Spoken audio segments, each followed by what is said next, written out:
I should have left the night he split my lip for asking about the phone bill. Instead, I iced my face, told the ER nurse I tripped on the stairs, and smiled through a lie so tight it made my teeth ache. That was 4 years ago. Since then, I've learned how to lie better, how to smile better, how to survive better. My name is Marissa. I'm 29 years old, married to a man who kisses my cheek in public and bruises my ribs in private. I work in HR at a mid-sized company where I'm known for being quiet, reliable, and always bringing cupcakes on birthdays. No one knows I've been hiding $50,000 in a savings account for the past 2 years. No one knows I was going to leave today. I took the day off, told Jarrett I had a dentist appointment. He grunted from the couch, eyes glued to ESPN. I packed a suitcase while he was in the shower, shoving in only what mattered: documents, clothes, my grandmother's locket. I didn't cry. Not even a little. It was 10:42 a.m. when I walked into the bank. I wore a hoodie and sunglasses, like I was doing something wrong. My hands were sweating.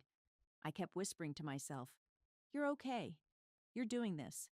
Just breathe." Ivan, the bank manager, smiled when he saw me. "Morning, Marissa. How can I help you?"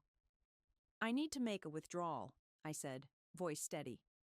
"From the savings account ending in 1432. He typed something, paused, then frowned. "There's nothing in that account." I blinked. "What?" "It was emptied last week. Full balance transferred to a joint account ending in U098. "That's not possible," I said. My voice cracked. "I didn't authorize anything. That account's under my name." He looked uncomfortable. "It's co-signed. Your parents are listed on the account."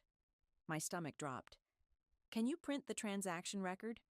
He hesitated. "I can't give you a copy right now, but I can show you the screen." A list of numbers and dates appeared. The transfer was made 3 days ago. 50,000, gone in one click. Recipient, Tinsley Wedding Fund. I couldn't breathe. I stepped outside, sat hard on the curb, and called my mother. She answered on the second ring, voice bright and sugar sweet. "Hi, honey." "You took the money," I said. A pause. Then a sigh. "Oh, that?" "Yes. We transferred it. Don't be dramatic." "You what?" I stood up, heart pounding. "Marissa, your sister's wedding is in 2 months. She needed help. You're married. You'll figure it out." That money was mine. I was leaving. I stopped myself. "You're not leaving anyone," she snapped. "Marriage is hard. You don't just run away. You work through it. You stole from me. We did what was best for the family. You're being selfish." I hung up before I screamed. My hands were shaking so hard I dropped my phone. People walked past me like I was invisible. Maybe I was. I didn't go home. I couldn't. I called Jade instead. "Where are you?" she asked, voice sharp with concern. "Outside the bank. They took everything. My parents. They drained it for Tinsley's wedding." Jesus Christ. Okay. Come to the motel off 7th. I'm getting you a room. Don't go home." I nodded even though she couldn't see me. "I can't believe they did this." "You can. You just didn't want to." The motel smelled like cigarettes and bleach. Jade handed me a key and a warm coffee. "You're safe here. For now." I sat on the edge of the bed, staring at the ugly floral comforter. They really think I'm just gonna let this go. "Do you have proof?" she asked. Ivan said he'd look into it. But the account was co-signed. I thought it made it safer. "Safer for who?" she said. "You trusted people who never protected you." I looked at her. "What do I do?" She pulled out her laptop. "First, we document everything. Then we talk options. This isn't just betrayal. It might be fraud." I laughed, bitter and hollow. "My sister's wedding is being paid for with my escape fund." Jade opened her phone. "You want to see something disgusting?" She pulled up Tinsley's Instagram. There she was, all teeth and champagne, posing in front of a vineyard with the caption, Dream venue paid in full. How a blessed fairy tale wedding. I stared at the screen. My throat burned. She knew, I whispered. She knew where the money came from. She doesn't care, Jade said. She never had to. I nodded slowly. Something cold and sharp settled in my chest. It wasn't sadness anymore. It was something else. Something heavier. Cleaner. I'm not just leaving Jarrett, I said, more to myself than to Jade. I'm burning this whole thing down. She looked at me. You sure? I met her eyes. They stole my freedom. I'm taking back everything else. My phone buzzed. A text from Ivan. Hey, can you come back tomorrow? Something's off with the way the withdrawal was authorized. Privately, please. I showed it to Jade. She raised an eyebrow. Looks like we've got our first crack. I leaned back against the headboard, heart still racing, but steadier now. The worst had already happened. What came next was mine to write. And I wasn't going to write a happy ending for them. The motel room was cold, even with the heater humming low. I sat cross-legged on the bed, scrolling through Tinsley's Instagram like it was a crime scene. Look at this, I said, holding the phone out to Jade. Tinsley was in a white silk robe, surrounded by bridesmaids, holding up a gold-foiled invitation. The caption read, "Custom invites just arrived. Only the best for this once-in-a-lifetime love story." Jade squinted. That's embossed. Those things are like $8 a card. I tossed the phone on the bed. She's flaunting it, like it's hers. She probably thinks it is, Jade said, pulling a folder from her bag. You've been the family doormat for how long? I didn't answer. She already knew. Jade opened her laptop. I've been looking into the transaction. If your parents forged your signature or authorized the transfer without your consent, it could count as fraud. But the account was co-signed, I said. Still doesn't give them the right to empty it without your knowledge, especially if the funds were earmarked for something else. I rubbed my temples. I just wanted out. That's all. Not a war. Well, you've got one now. My phone buzzed. Another post. Tinsley again, this time posing in front of a boutique. Caption. Dress fitting today. Can't wait to be Mrs. Knight. Jade leaned over. She's tagging the designer. That's a 5-figure dress. I stared blankly at the screen. They used everything. Jade sat beside me. You have 2 choices. Let it go or make them wish they never touched your money. I looked at her. I want the second one. She smiled, then handed me a pen. Then we start here. Write down everything you remember about the account. When you opened it, deposits, any communication with your parents about it. I started writing. My hand was shaking, but I didn't stop. The next morning, I walked into the bank wearing the same hoodie, but this time, I didn't feel like running. Ivan met me in his office, shut the door behind us. I looked into the transfer, he said, sitting down. You didn't authorize it. Your digital signature was used, but the timestamp and IP address don't match your usual activity. I blinked. So someone forged it? Looks that way. And the transfer went into a newly created joint account with your sister and your mother. That's not standard, especially not without your consent. I swallowed hard. Can I get a copy of the withdrawal record? I can get you a printout, but I'd recommend talking to someone legal. This could get messy. Messy's fine, I said. I've been living in messy. He nodded and slid a paper across the desk. Here's the transaction, and I flagged the account for suspicious activity.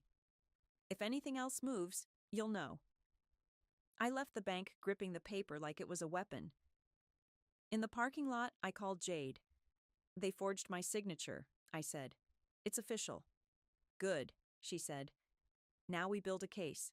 That night, I sat on the motel bed with my laptop open. Jade was on the other end of a Zoom call, walking me through what to document. Keep screenshots of everything, she said. Emails, texts, even social media posts. Anything that shows they knew what they were doing.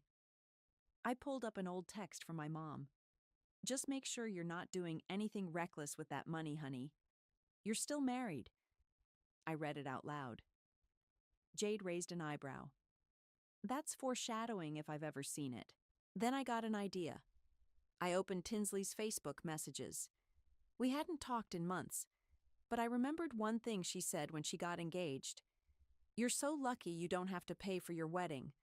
Mom and Dad are covering everything. I'd brushed it off back then.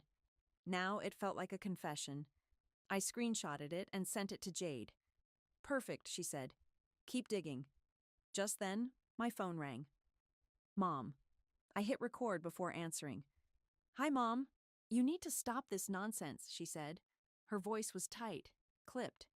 You're making a scene over some wedding money. It wasn't yours to take. You're being dramatic. Family doesn't sue family.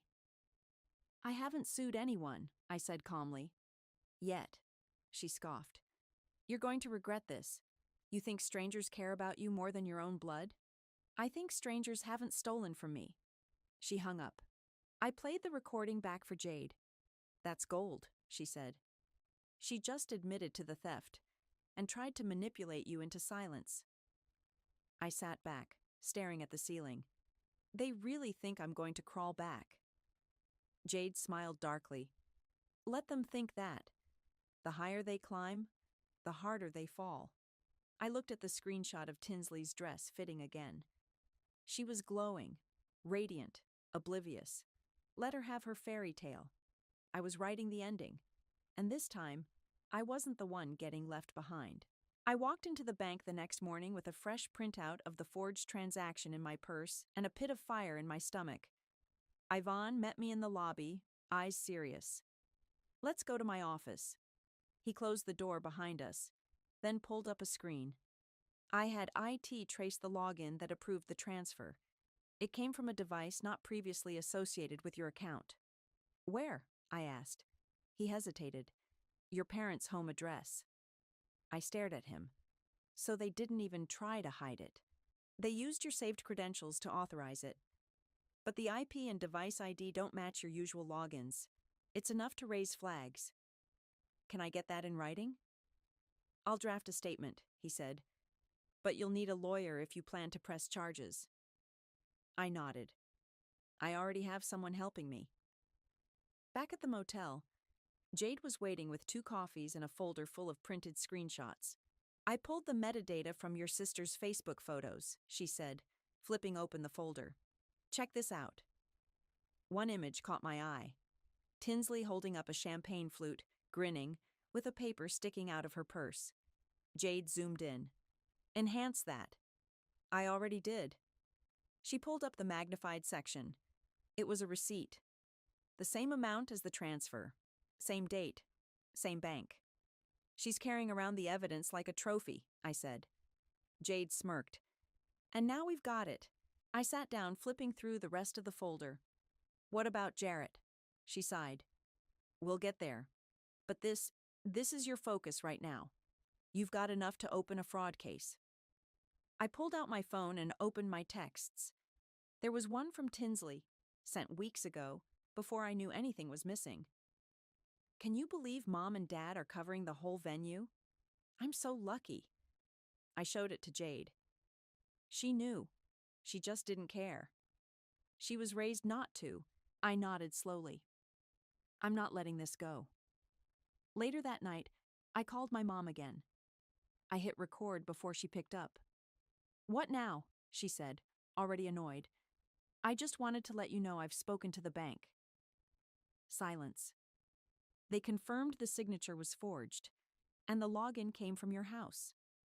You're being ridiculous. No, I'm being thorough. You're going to destroy this family over some money? You already did. She laughed, bitter and sharp. You think the world is going to take your side? You're married to a man who provides for you. You have a roof over your head. He hits me. Silence again. You think I didn't notice the bruises? I asked. You looked the other way.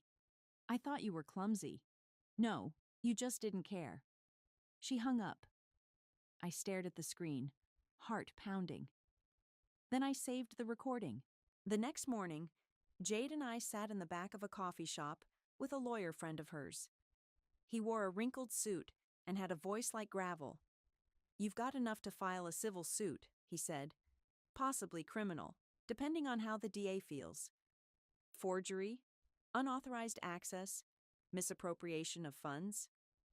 "What about my husband?" I asked. "Separate case. But if you've got proof of abuse, we can file for a restraining order. Maybe even spoliation if he's destroyed property or evidence." Jade handed him a flash drive. "Everything's on here." He nodded. "I'll review it tonight, but you're in a strong position." I exhaled. "Okay."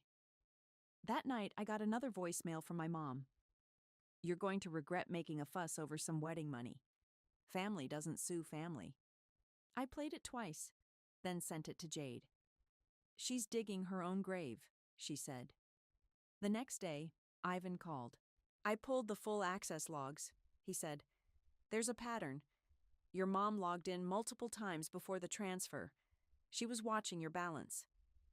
She was waiting for it to hit 50K. Looks that way." I thanked him and hung up. Then I opened my phone and started typing. "Tinsley, I know where the money came from. Stop pretending it's yours." She replied instantly. "What are you even talking about?" "The 50K Dad transferred. My account. You're flaunting it all over social media." Another pause. "Mom said you gave it to us, that you wanted to help." She lied. I was leaving Jarrett. That money was my escape.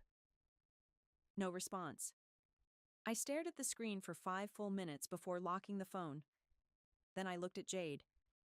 "They're all in it. Every one of them." "Good," she said. "Let them be. It makes the fall even better." I smiled, small and sharp. They thought they took my silence. They didn't know I'd been saving more than money. "Tell me again why I'm pretending to be a wedding planner intern," I asked, tugging at the lanyard Jade had printed for me. "Because your sister's too self-absorbed to notice anyone who isn't holding a camera or a champagne flute," she said, handing me a clipboard. "You want to see the venue? This is how we do it." The vineyard was even more extravagant in person. Arched stone gates, white roses lining the path, a fountain that probably cost more than my first car. I walked in behind a real planner, nodding politely, clipboard in hand like I belonged. Tinsley was already there, spinning in front of a mirror in a tight white dress. Her laugh bounced off the walls like nails on glass. "Oh my God, it's perfect," she squealed. "Leighton's gonna lose his mind." I stayed in the back, snapping photos of the space, pretending to check off items on a fake checklist. Then I saw it. Her purse, slouched on a chair, half open. A folded paper poked out from the side. I moved closer. The receipt. I recognized the bank logo and the transfer amount without even touching it. She'd brought it with her, like a badge of honor. An assistant came over. "Can you check the lighting near the altar setup?" "Sure," I said, stepping away, but not before snapping a photo of the purse and zooming in on the receipt. Back in the car, I showed Jade. "She's literally carrying evidence of the theft," I said. "She's not just flaunting it, she's bragging." Jade grinned. "We're almost there." Later that night, I pulled up Leighton's name in a public records database. Jade had given me access through her friend. "Check this out," I said, pointing to a list of liens and collections. Leighton owed over $80,000 in gambling debt. Multiple creditors. One had already filed a lawsuit. Jade leaned over. "And yet he's booking private chefs and custom tuxes like he's royalty." I clicked through his Instagram. Photos of luxury watches, poker tables, a new car. All posted within the last month. "Where's that money coming from?" I asked. "Not from him," Jade said. "You think your parents know?" I shook my head. "They only see what they want to." We drafted an anonymous tip and sent it to one of the creditors, attaching screenshots of Leighton's recent purchases and the wedding registry full of high-ticket items. "Let's see how long that little empire holds," Jade said. The next morning, Ivan called. "You can now legally freeze the joint account that funded the wedding," he said. "Want me to?" I didn't hesitate. "Do it." He paused. "You sure? This will trigger a notification." "Good," I said. "Let them feel it." Within hours, the fallout began. First, the venue called to confirm a bounced payment. Then the florist. Then the photographer. Each one left voicemails with increasing panic. By afternoon, Tinsley's Instagram was full of cryptic posts. People are so fake. You give, and they still try to ruin you. Some people can't stand to see you happy. That's their problem, not mine. Jade laughed. "She's spiraling." That night, I got a knock on my motel door. I looked through the peephole and froze. Jarrett. I backed away, heart racing. He knocked again, harder. "Marissa, open the door." I didn't move. "I know you're in there. You think you can leave and blow up the whole damn family? You think people aren't talking?" I stayed silent. "You're going to come home. We're going to fix this. You don't get to walk away." My phone was already in my hand. I hit record. "You're my wife," he growled. "You don't get to ruin everyone else's life, too." I waited until I heard footsteps retreat. Then I called Jade. He found me. "I'm calling the police," she said. "We're filing a report. Tonight." 2 hours later, I sat in a small station office, showing the officer photos of bruises, texts, and the voicemail I'd just recorded. He nodded slowly. "We'll file a restraining order. And if he shows up again, he's going in." I signed the paperwork with shaking hands. But I didn't cry. Back at the motel, I collapsed onto the bed. Jade handed me a glass of water. "You okay?" "No," I said. "But I'm not scared anymore." She nodded. "Good, because it's only going to get messier." I looked at the screen again. Tinsley's latest post was a video of her crying in the back seat of a car. Why is this happening to me? I almost felt sorry for her. Almost. But then I remembered the receipt in her purse. The smile on her face when she twirled in that dress. They thought I was gone. Powerless. Alone. They forgot the quiet ones are the ones you should be most afraid of. The first vendor to pull out was the photographer. "Hi, this is Dana from Golden Lens," her voicemail said. "We're canceling our services due to non-payment. Please settle the outstanding balance to rebook." Then the florist, then the caterer. By noon, the vineyard called. "We've received notice that the payment account has been frozen. We'll need full balance by Friday, or the date will be released." I sat in the motel room, listening to each message with Jade beside me, her face unreadable. "Feels like justice," she finally said. I nodded. "Feels like the start." We sent another anonymous tip, this time to the charity board my mom chaired. We included screenshots of the fraudulent bank activity, the forged signature, and the fact that she used stolen money to fund a luxury wedding. "Think they'll care?" I asked. "They care about appearances," Jade said. "Let's see how they like this one." An hour later, my dad showed up at the motel. I opened the door just enough to see his face. He looked tired. Older. Like the weight of everything was finally cracking through his carefully polished exterior. "Can we talk?" he asked. Jade stood behind me, arms crossed. "She's not alone." He glanced at her, then back at me. "I'm not here to fight. I want this to stop." I stepped outside, pulling the door shut behind me. "You stole from me. I didn't know she was going to take all of it, but you knew she took something, and you let it happen." He rubbed his face. "Look, I brought something." He reached into his coat pocket and pulled out an envelope. 10,000. It's all I could get without your mother noticing." I didn't take it. "That's not even a quarter of what you owe me." "It's a start." "No," I said. "It's a bribe." He looked hurt. "Marissa, please. You're tearing this family apart. No, I said again. You did. I turned and walked back inside. Jade locked the door behind me. You okay? She asked. I nodded. He thinks money can fix this. That's rich, considering they used yours to pay for a party. That night I mailed out 5 identical manila envelopes. Inside each one, copies of the forged bank documents, screenshots of Tinsley's posts, and a note that read, "Is this the kind of leadership your board supports?" I didn't sign it. By morning, the fallout had started. My mom's name disappeared from the charity's website. A vague statement was posted online about realigning leadership for ethical transparency. Jade held up her phone. They're cutting her loose. I smiled. Good. And then, the meltdown began. Tinsley's Instagram went live. She was crying, makeup streaked, hair in a messy bun.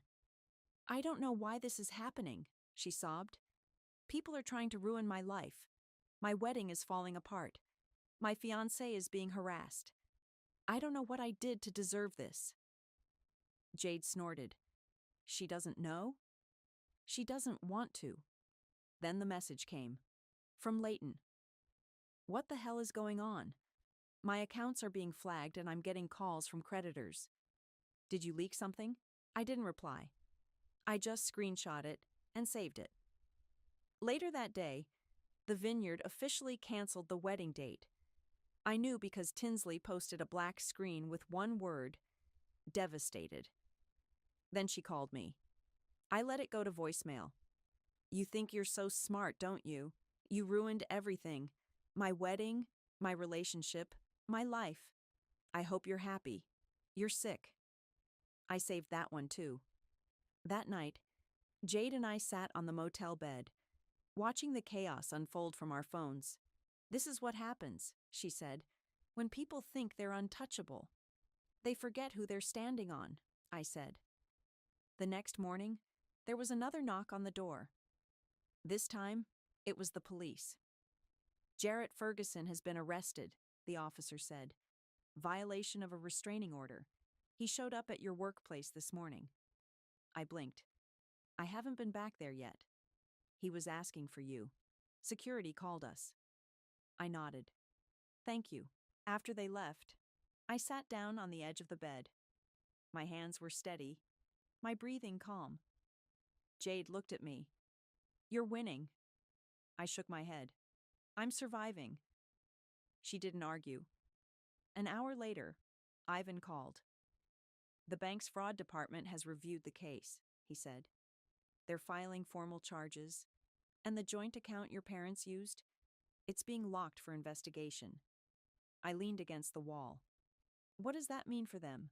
They could lose their assets, the home, anything tied to that account. I didn't say anything. He paused. You okay? I will be. That night, I got one last message from Tinsley. You destroyed everything. I hope it was worth it. I stared at it for a long time. Then I typed back. You cut my wings. I just learned how to fly without them. Jarrett's mugshot was the first thing I saw when I opened my phone. Jade burst into the motel room, holding a printout. He's officially booked. Violation of restraining order. They picked him up outside your office building. I took the paper from her. His eyes were bloodshot, jaw clenched. That same look he used to give me right before the yelling started. Bail denied, Jade added. Judge saw the report, the bruises, the voicemails. He's not walking out this time. I sat down slowly. I didn't think it would actually happen. She handed me a cup of coffee. You did the work. You kept the records. You stood up. I looked at her. What now? She smiled. Now we go for the rest. That afternoon, we filed the civil suit against my parents. Forgery, fraud, unauthorized access to funds. The court clerk didn't blink when she stamped the papers, just handed me a copy and said, You'll get a notice for the hearing. I walked out of the courthouse feeling lighter than I had in years. 2 days later, the news hit our community paper. Not front page, but close enough. Local couple faces. Allegations of financial misconduct in family dispute. Beneath it, a photo of my parents at a charity gala, smiling like they hadn't just wrecked their daughter's life. Jade tossed the paper on the bed. They're done. I picked it up. Not yet. The next day, I got a message from someone I hadn't heard from in years, Leighton's ex-girlfriend. We'd met once at a party, years ago. Hey, I heard what's going on. You should know Leighton's been using fake financial statements to get credit. He owes a lot more than people think. I have screenshots if you want them, I replied instantly. Yes, please send everything. She did. Bank statements, texts, even a photo of a bounced check from a luxury rental service. I forwarded it all to one of his biggest creditors. By the end of the week, Leighton had backed out of the wedding entirely. Tinsley posted a black and white photo of herself holding her veil in her lap, captioned, "Sometimes love isn't enough." Jade rolled her eyes. She's acting like she just got ghosted, not like her fiancé bailed under a mountain of debt. She's still trying to be the victim, I said. She's got no one left to play the part for. Then came the lien. Ivan called me personally. The fraud department moved fast, he said. The home your parents own was tied to the same account used for the wedding expenses. Since the funds are under investigation, the bank has placed a lien on the property. They're going to lose the house? Unless they can pay back the full amount, which, judging by the account balance, they can't. I didn't say anything for a moment. Then, "Thank you, Ivan. You deserve peace, Marissa. I hope this gives you some." That night, I got a call from my mom. I let it go to voicemail. "You've gone too far. You've embarrassed us. Your father can't show his face at work. Tinsley's devastated. You think you've won? You've ruined your family. You'll regret this." I saved it. Labeled it Final Threat. The next morning, I got a call from the restaurant hosting what was supposed to be the rehearsal dinner. "Hi, this is Megan from Olive and Vine," she said. "We had a card on file for the Rose Night party, but it was declined. We've tried contacting the family, but no response. Do you know if the event is still happening?" I smiled. "You might want to cancel that reservation." I hung up and looked at Jade. "You ready?" She nodded. "Let's go." We drove to the restaurant, parked across the street, and waited. They showed up right on time. My mom in a beige wrap dress, my dad trailing behind her, and Tinsley in a tight black cocktail dress, sunglasses on even though it was cloudy. They walked in, heads high. 5 minutes later, they walked out. Tinsley was yelling. My mom was on the phone, face red. My dad just stood there, hands in his pockets, defeated. We stayed in the car, watching from behind tinted windows. "You want to talk to them?" Jade asked. I shook my head.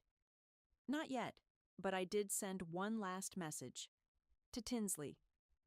The wedding's off. The house is under lien. Leighton's gone. And you still think I'm the villain?" Her reply came in seconds. "You think you're better than us? You're nothing.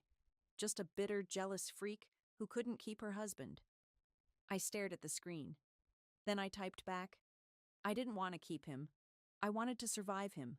No response. Jade looked over. "You ready to walk away?" I nodded. Almost. The next day, Ivan called. "The bank board approved a financial settlement for you," he said. "They're offering a full reimbursement plus damages. And the fraud case is moving to civil court." I closed my eyes. "Thank you." He paused. "You did this, Marissa. You saved yourself." I hung up and looked around the motel room. The same beige walls, the same humming heater. But I wasn't the same. I was free, and I wasn't done yet. The restaurant was nearly empty when I walked in. Just a few scattered tables, a bored hostess, and the sound of silverware clinking against plates.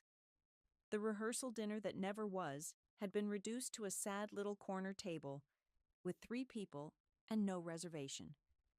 My mother looked up first. Her face froze. Tinsley turned slowly, eyes wide. You. I kept walking until I stood at the edge of their table. No smile, no greeting, just a folder in my hand and a calm I didn't recognize in myself. What are you doing here? My mother asked, voice sharp. I figured since you all gathered anyway, I'd stop by for a little family meeting. We're not doing this here, she hissed. Oh, we are, I said, placing the folder on the table. Go ahead. Open it. My dad reached for it, hesitated, then opened the flap. His hands trembled as he pulled out the papers. Bank statements, screenshots, the forged digital signature, the email from the charity board, all of it. Tinsley leaned over to look, her mouth slightly open. What is this? Proof, I said, of everything. I don't understand, she said. Mom told me. Go ahead, I said, turning to her. Say it. She looked at my mom. You said she gave it to us, that she wanted to help. My mother's jaw clenched. I said no such thing. You did, Tinsley snapped. You told me she was fine with it, that she didn't need it. Don't twist my words, my mom said, her voice rising. Are you kidding me? Tinsley's voice cracked. You told me to take the money. You said she was being dramatic and that I deserved a proper wedding. My dad rubbed his face with both hands. Can we not do this here? No, I said. This is exactly where we do it. My mother stood. You're a disgrace. You've humiliated this family. You've destroyed your sister's future. I tilted my head. You mean the wedding that never happened? The fiancé with a gambling addiction? The house under lien? That future? You'll regret this, she spat. I stepped closer. I already did. Every time I let you talk me into silence. Every time I stayed with a man who hit me because you said marriage was hard. Every time I made myself small so Tinsley could shine. My mother's face twisted. You're sick. No, I said. I'm finally sane. Tinsley stood now too, shaking her head. You ruined everything. You ruined it yourselves, I said. I just turned on the lights. The waiter approached, looking nervous. Sorry to interrupt, but the card on file was declined. We'll need another form of payment. My mother's face went pale. I'll call the bank. It's frozen, I said. Remember? Fraud investigation. She looked like she might scream. The waiter awkwardly stepped back. I'll give you a moment. I turned to leave. You think you're better than us? My mother called after me. No, I said over my shoulder. I'm just not like you. I walked out into the night, the door closing behind me like the final page of a book. Jade was waiting in the car across the street. How'd it go? She asked. They turned on each other. She smiled. Told you they would. I buckled in. Tinsley finally realized Mom lied to her. She lost it. Good. Let them eat each other alive. We drove in silence for a while before my phone buzzed. It was Ivan. The board approved your settlement, he said. It'll be wired to your new account by next week. And the fraud case? Moving to civil court. Your parents will be served within the month. I exhaled. Thank you. You earned it, he said. All of it. After the call, Jade looked over at me. So what now? I go home, I said. She raised an eyebrow. You don't have one. I will. We stopped at a gas station on the way back. While Jade filled up, I stood by the pump, staring up at the stars. I didn't cry. I didn't smile. I just breathed. When we got back to the motel, I opened my laptop and booked a one-way flight. New state. New name on the lease. New everything. Jade looked over my shoulder. You sure? I nodded. It's time. She hugged me. I'm proud of you. I'm proud of me too. And for the first time in years, I meant it. The house was small. One story, white siding, a porch swing that creaked when the wind hit just right. I stood in the driveway with a cardboard box in my arms, heart thudding. keys in my pocket. Need help with that? A voice called. I turned. The neighbor across the street, a woman maybe in her 50s, waved from her front yard. She wore gardening gloves and a bright pink sun hat. I'm good, thanks, I said. She smiled. Welcome to the neighborhood. I nodded and carried the box inside. The place smelled like fresh paint and pine cleaner. I'd furnished it with the basics: thrift store couch, a mattress on the floor, a tiny kitchen table with mismatched chairs. But it was mine. Every inch of it. Paid for with the settlement. I set the box down and opened the blinds. Sunlight spilled in, warm and golden. Peaceful. My phone buzzed. It was Jade. You settled in yet? Just walked in. You deserve this. Proud of you. I typed back, couldn't have done it without you. She replied with a heart emoji and a picture of her dog in a sweater. I laughed. First time in a while, it didn't feel forced. Later that afternoon, I drove to a nearby park. There was a walking trail, quiet and shaded. I didn't bring headphones. I just walked, letting the sounds of birds and rustling leaves fill the silence. Halfway through the loop, I stopped at a bench. A man sat at the far end, reading a paperback. He looked up, gave a polite nod, then went back to his book. I sat down. After a few minutes, he glanced over. You new in town? Yeah, I said. Just moved in. Welcome, he said. It's quiet, but in a good way. That's what I was hoping for. He smiled. I'm Eli. Marissa. He nodded, then held up his book. You read? Used to. Start again, he said. It helps. We sat in silence after that.